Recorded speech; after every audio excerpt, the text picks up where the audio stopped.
2024 Chrysler Pacifica Hybrid First Test, the last Chrysler standing.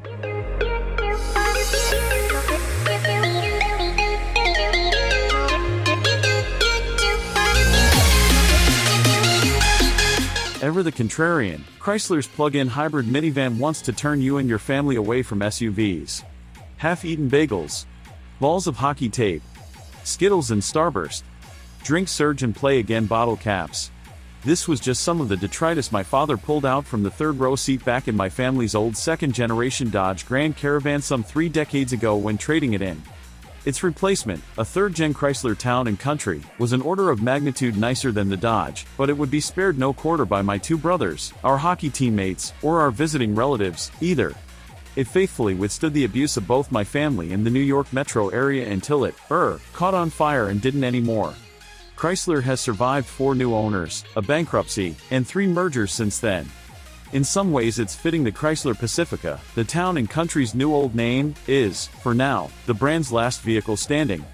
Stylish, effortlessly easy to live with, practical, and, thanks to the plug-in hybrid version, efficient, the Pacifica has risen above the ashes to be the thinking person's alternative to the tired and ubiquitous 3-row family crossover SUV.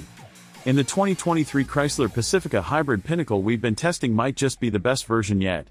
Identical to pretty much every Pacifica since the 2021 facelift, the Pacifica Hybrid is a unicorn in both the minivan and 3-row crossover spaces, being one of 3 vehicles in the 2 classes, alongside the Kia Sorento PHEV and Mazda CX-90 PHEV, to offer up a best of both worlds plug-in hybrid powertrain.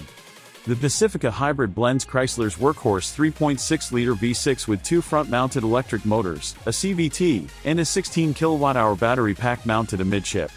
The combination gives the Chrysler a combined 260 horsepower and a perhaps misleadingly low 230 pounds-to-foot of torque. The gas engine itself delivers 230 pounds-to-foot and the 2 motors make a combined 324 pounds-to-foot. But because of the way the planetary transmission combines their output, one can't simply add all those numbers up. An impressive EPA-rated 32 miles of electric range, 520 miles combined, and 87/77 80 of a mile per gallon e-score. The battery is recharged via a 6.6 kilowatt onboard charger, capable of rapidly replenishing the PHEV's battery in a hair over 2 hours on a level 2 charger, or overnight if plugged into with the included level 1 charger on a standard 120-volt household outlet.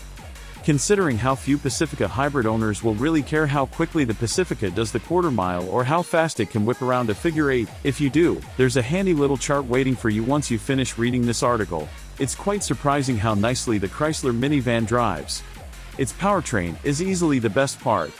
With the battery fully charged up, the Pacifica's motors feel torquey and powerful, with more than enough power on tap to get the van moving quickly without firing up the gas engine.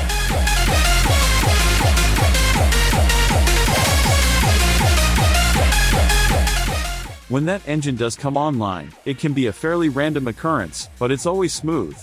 Lacking the electric, hold, charge, and hybrid modes that its plug-in hybrid Jeep cousin sport, the Chrysler's V6 fires up on the freeway to pass slower traffic or just because it's cold outside and you have the defroster and heat going at full blast. With the battery depleted, the Pacifica plug-in turns into a normal hybrid, seamlessly blending gas and electricity in the most efficient manner possible until you can find a plug to recharge. Unlike many of its fellow minivan and crossover SUV rivals, the Pacifica Hybrid rides and handles more like a car than an SUV. Its steering is relaxed and light, though a touch vague, and it tracks nicely through corners.